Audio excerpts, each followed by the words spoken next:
Doctor Babasaheb आंबेडकरांचा, doctor Babasaheb आंबेडकरांचा। सगळ्यात प्रथम तर सगळ्यांना जय शिवराय, जय ज्योतिबा आणि जय भीम सगळ्यांना आणि जय संविधान। काय बोलावं मला काही समजत नाहीये,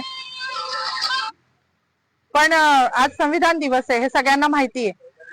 कुठल्या पण महापुरुषाने कुठल्या विशिष्ट जातीसाठी काम नाही केले आणि त्याच्यामध्ये स्त्रियांसाठी ज्यांनी काम केले ते माझ्यासाठी पुनर्जन्म देणारं व्यक्तिमत्व आहे। मग ते महात्मा फुले तर आहेच, ज्यांनी शिक्षण दिलं, त्यानंतर रघुनाथ कर्वे ज्यांनी संतती नियम देऊन स्त्रियांचं आयुष्य सुकर केलं, आणि तिसरे म्हणजे जे कायमच ज्यांना पिढ्यानपिढ्या त्यांचं ऋण फिटणार नाही असे डॉक्टर बाबासाहेब आंबेडकर, ज्यांनी हिंदू कोड बिल, म्हणजे आज मला शोकांतिका आहे की मी जेव्हा जय भीमचा नारा लावला तेव्हा मला पोलीस स्टेशनला घेऊन येणारी जी महिला होती तिला पण म्हटलं, बाई आज तुझी वर्दी घालून मला घेऊन चाली ना पोलीस स्टेशनला, हे पण त्या बाबासाहेबांची कृपा आहे बरं तुझ्यावर।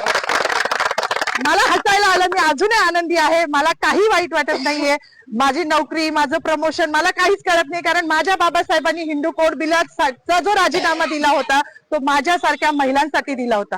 त्यांना माहिती होतं का भविष्यात माधवी जाधव जन्माला येणार आहे नाशिकमध्ये आणि ती माझ्या अस्तित्वासाठी लढणार आहे, नव्हतं माहिती, पण आमचं अस्तित्व निर्माण व्हावं। आज ज्या बसल्या आहेत ना तिकडे मंत्रिमंडळात डोक्यावर पदर घेऊन निवडणुकीपुरत्या, त्या पण बाबासाहेबांच्या जीवावर बसल्या आहेत। नाही तर विशिष्ट जातीने तेच काम करायचं असं लिहून ठेवलं होतं, चूल आणि मूल याच्या पलीकडे ह्यांच्या संविधानानुसार कुठला वाव स्त्रीला नव्हता। आणि ज्या संविधानाने आज मला ही ताकद दिली आहे त्या बाबाला जेव्हा हे संपवायला जात आहे तेव्हा त्यांची ही लेख तेवढ्याच निडरतेने उभी राहिली आणि ह्याचा मला खूप अभिमान आहे। जास्त काही बोलणार नाही। गिरीश महाजनांनी जो बाबासाहेबांचा अपमान केला आहे तो भरून निघण्यासारखा नाही, म्हणजे त्यांच्या दृष्टिकोनातून पाप धुवायला आता कुंभमेळा येतोय, तिथे जरी त्यांनी नदीत आंघोळ केली तरी तो धुतला जाणार नाही, इतकं मोठं पाप त्यांनी केलेलं आहे। त्यांचं पाप जेव्हा संविधानाच्याच मार्गाने त्यांच्यावर ॲट्रॉसिटी दाखल होईल ना तेव्हाच ते धुतलं जाईल।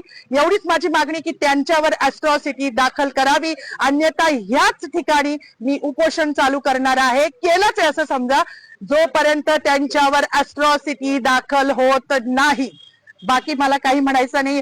पुन्हा एकदा जय भीम।